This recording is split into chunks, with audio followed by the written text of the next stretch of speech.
El equipo que lo ha ganado todo, la institución que ostenta el título del Rey de la Champions, con más de 123 años de historia, lleno de gloria, leyendas y momentos inolvidables. Pero, ¿alguna vez te has preguntado quién fue el genio que lo creó todo?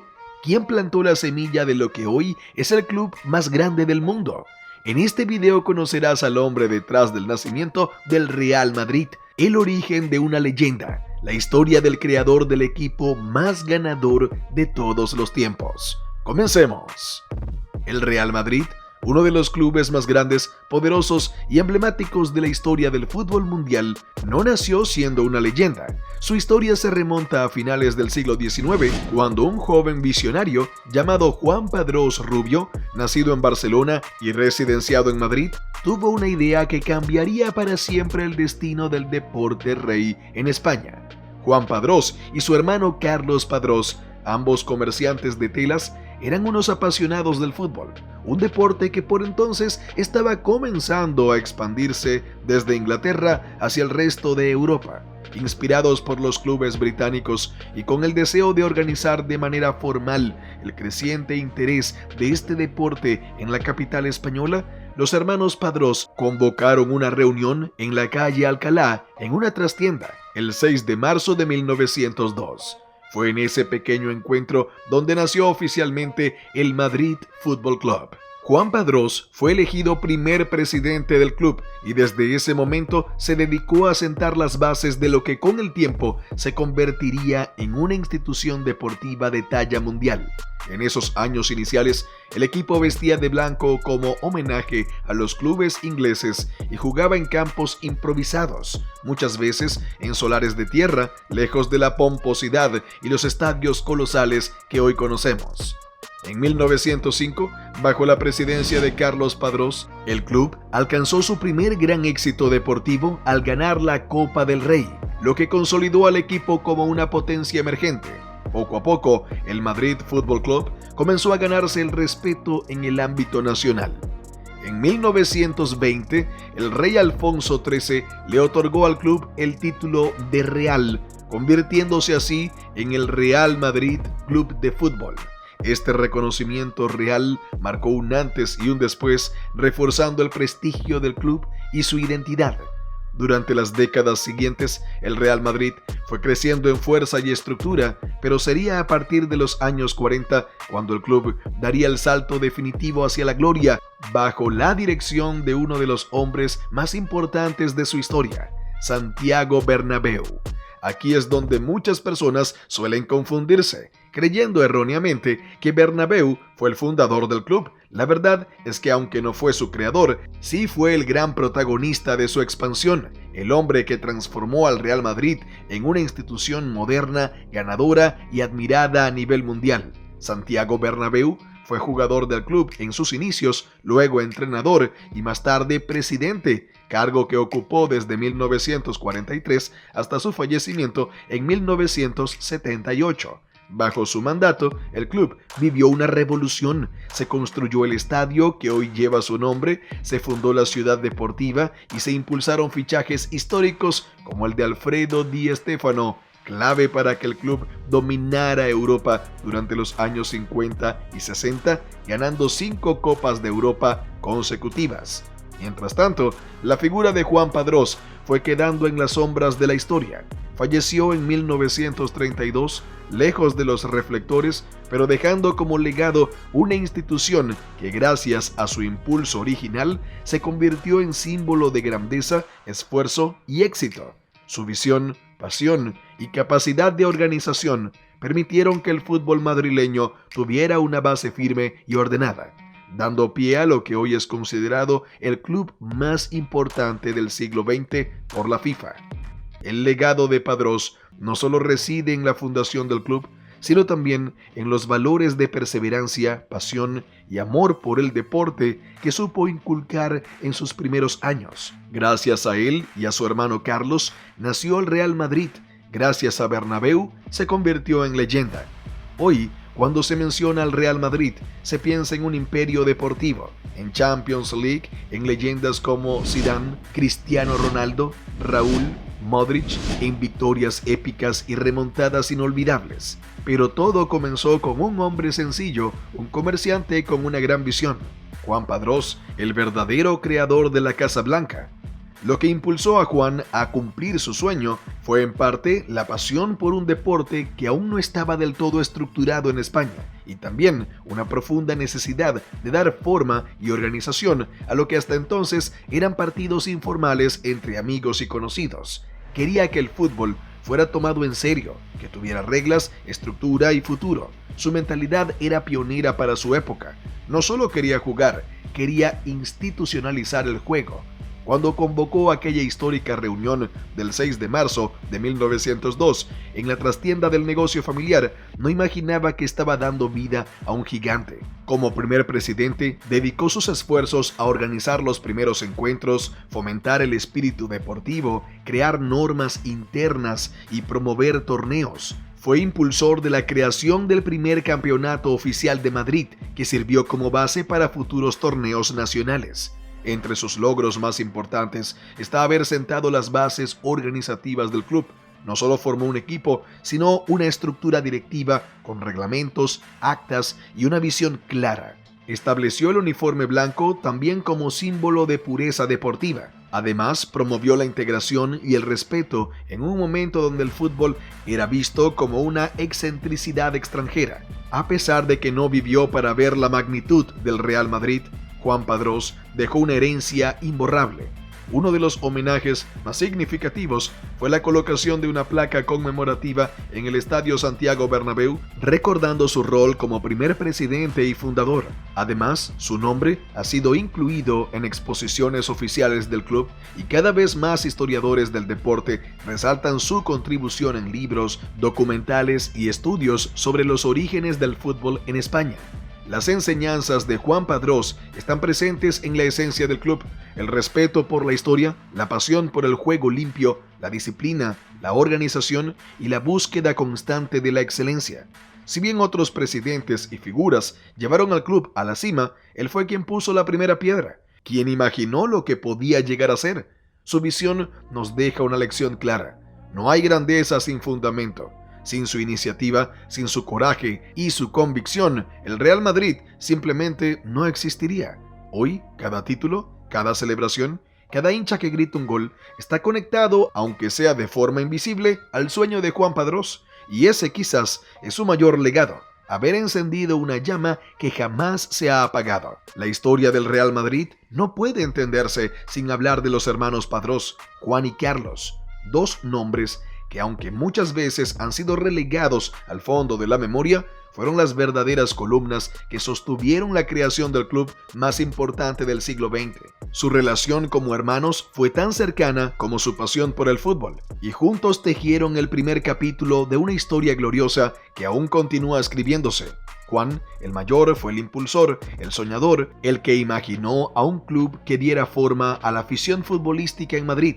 Carlos, por su parte, fue el organizador, el estratega, el que transformó esa visión en una institución cada vez más sólida y reconocida. Si Juan fue el alma fundadora, Carlos fue el cerebro que se encargó de profesionalizar al equipo desde sus primeros días. Juntos trabajaron como un dúo inseparable, complementándose en talento, compromiso y amor por el deporte.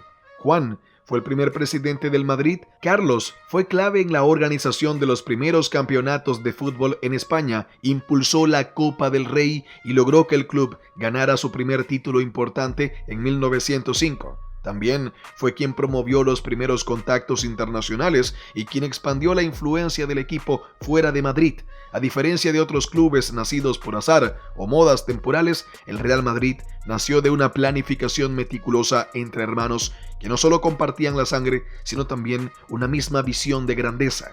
Ambos hermanos entendieron desde el inicio que el fútbol no podía ser un simple pasatiempo. Lo veían como una herramienta de integración, de expresión colectiva y como un símbolo cultural en expansión. Gracias a ellos, el Real Madrid empezó a construir no solo un palmarés, sino una identidad. Cuando el rey Alfonso XIII otorgó el título de Real, el sueño de los Padrós adquirió una legitimidad nacional que consagró su trabajo. Décadas después, tras muchas transformaciones, triunfos y tragedias, llegó a la presidencia un hombre que encarna como pocos el espíritu moderno del club: Florentino Pérez. Empresario, ingeniero civil y figura política en sus inicios, Florentino ha sido uno de los presidentes más influyentes en la historia reciente del Real Madrid. Su historia también es la de un visionario, aunque en un contexto muy distinto. Florentino asumió por primera vez la presidencia en el año 2000, en una época donde el club buscaba reencontrarse con la élite futbolística mundial. Desde el primer día dejó claro que su objetivo no era solo deportivo, sino institucional y empresarial. Bajo su liderazgo nació la era de los Galácticos. No solo construyó un equipo lleno de estrellas, sino que convirtió al club en una marca global generadora de ingresos multimillonarios. La agilidad de Florentino como empresario ha sido determinante. Modernizó la estructura financiera del club, potenció el marketing y logró que el Real Madrid fuera autosostenible económicamente, algo que pocos clubes del mundo pueden decir. Fue pionero en utilizar el fútbol como herramienta de expansión económica, cultural y tecnológica. Pero además ha sabido rodearse de directivos y profesionales que entienden el equilibrio entre lo deportivo y lo institucional. Juan y Carlos Padrós pusieron los cimientos, Santiago Bernabéu levantó los muros y Florentino Pérez ha llevado esa casa a niveles impensables, cuidando que su esencia no se pierda. 3 épocas distintas, 3 formas de liderazgo, pero un mismo objetivo: mantener al Real Madrid como símbolo de grandeza, ejemplo de gestión y estandarte del fútbol mundial. Hoy, más de 120 años después de aquella reunión entre hermanos, el Real Madrid no es solo un club, es una historia viva, una dinastía, una pasión que no tiene fronteras, y aunque muchas cosas han cambiado, la visión de los Padrós y el compromiso de Florentino mantienen viva la llama que un día comenzó con un sueño en una pequeña trastienda de Madrid. También es fundamental hablar del Estadio Santiago Bernabéu, un ícono que ha sido testigo de los momentos más gloriosos del club y que a lo largo de las décadas se ha transformado en uno de los estadios más emblemáticos del mundo. Aunque el Real Madrid comenzó a jugar en el campo de O'Donnell y luego en el Estadio Chamartín, fue la visión de Santiago Bernabéu, presidente del club en ese entonces, la que convirtió el estadio en el verdadero símbolo de la grandeza del club.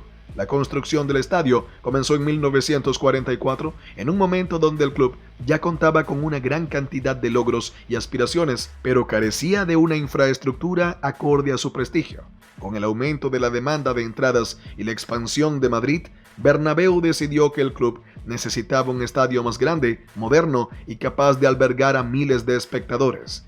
Fue un proyecto ambicioso que no solo tenía como objetivo ofrecer un mejor espectáculo, sino también fortalecer la imagen del club, uniendo la historia y el futuro en un mismo lugar.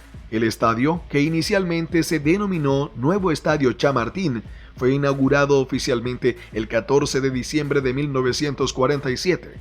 Desde el principio, el diseño y la capacidad del estadio fueron innovadores para la época, con una capacidad inicial de 75,000 espectadores. Sin embargo, la verdadera revolución del Santiago Bernabéu no solo se dio en su construcción, sino en su constante evolución. En los años siguientes, el estadio sufrió varias remodelaciones. En la década de 1950 se añadieron nuevas gradas, lo que permitió aumentar la capacidad y mejorar la comodidad de los aficionados. Ya en los años 80, con la celebración del Mundial de España en 1982, el estadio fue renovado una vez más para cumplir con los estándares internacionales de seguridad y confort.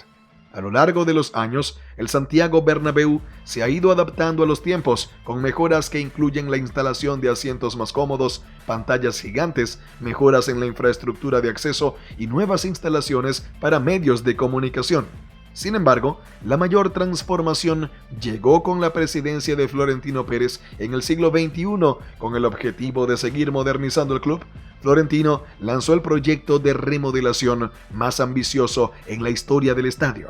El nuevo Bernabéu incluye un techo retráctil, una fachada dinámica de acero y una pantalla 360 que rodea todo el estadio. Estas reformas no solo mejoraron la experiencia del espectador, sino que también convirtieron al Bernabéu en una fuente de ingresos constante para el club, con la construcción de áreas comerciales y de ocio que lo hacen un lugar multifuncional. La capacidad del estadio ha ido aumentando a lo largo de los años, alcanzando ahora los 80.000 espectadores, lo que lo coloca entre los estadios más grandes de Europa. A través de las diferentes etapas de su construcción y reformas, el Santiago Bernabéu no solo ha sido un lugar de grandes victorias deportivas, sino también un emblema del crecimiento y la ambición del Real Madrid. Uno de los aspectos más importantes que los padrós comprendieron desde el principio fue la importancia de una estructura sólida y de visión a largo plazo. Juan Padrós, en particular, entendió la importancia de establecer relaciones con instituciones clave, la necesidad de crecer constantemente y diversificar las fuentes de ingreso. No se trataba únicamente de formar un equipo competitivo, sino de asegurar que el club tuviera las bases para sostenerse financieramente a lo largo del tiempo. Para lograr esto, se empezaron a implementar estrategias de marketing muy avanzadas para la época, algo que en el futuro marcaría las diferencias entre el Real Madrid y otros clubes.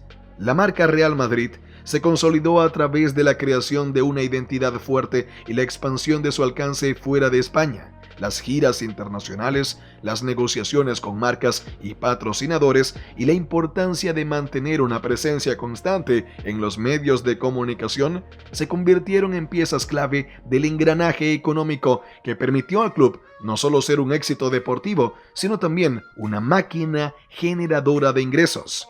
La capacidad de generar dinero a través de diversas fuentes fue una de las claves para que el Real Madrid se convirtiera en lo que es hoy. Las ventas de entradas han sido históricamente una fuente importante de ingresos, pero lo que realmente convirtió al club en un gigante global fue su capacidad para aprovechar la demanda internacional. El Estadio Santiago Bernabéu se convirtió en el centro neurálgico de visitas no solo para los aficionados de Madrid, sino para miles de seguidores del club alrededor del mundo que querían experimentar el ambiente único de un partido del Real Madrid. Además de la venta de entradas, otro de los pilares del éxito económico del club fue la comercialización de productos relacionados con el Real Madrid.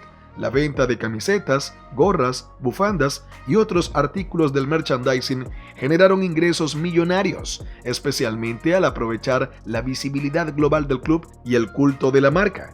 A lo largo de los años, el Real Madrid ha logrado expandir su línea de productos para abarcar no solo ropa deportiva, sino también artículos de lujo, creando una verdadera industria en torno a su nombre. Las colaboraciones con marcas de renombre como Adidas ayudaron a posicionar la imagen del club en mercados internacionales, mientras que las camisetas con el nombre de jugadores estrella como Cristiano Ronaldo o Sergio Ramos se convirtieron en objetos de deseo en todo el mundo.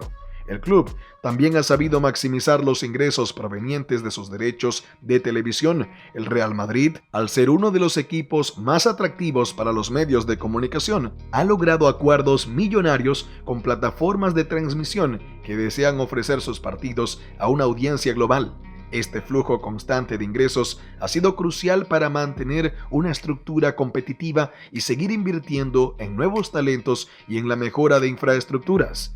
En cuanto al área de marketing, el club ha sabido posicionarse como un símbolo de éxito no solo en el fútbol, sino también en el ámbito comercial. El Real Madrid ha logrado asociarse con algunas de las marcas más poderosas del mundo, generando una red de patrocinadores que aportan ingresos adicionales significativos.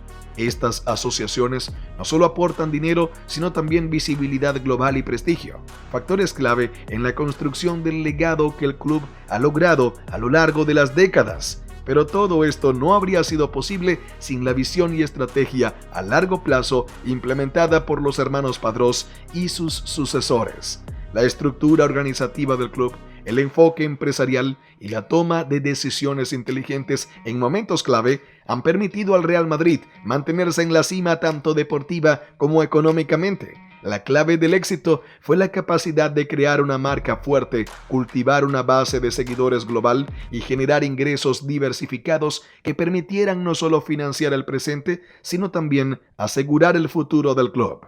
Cuéntame, ¿qué te ha parecido esta gran historia? Te leo en comentarios. Si deseas conocer más datos interesantes como los vistos en este video, te animo a unirte a nosotros suscribiéndote al canal, dando like a este video y comentando qué te ha parecido el contenido. Gracias por ver. Hasta la próxima.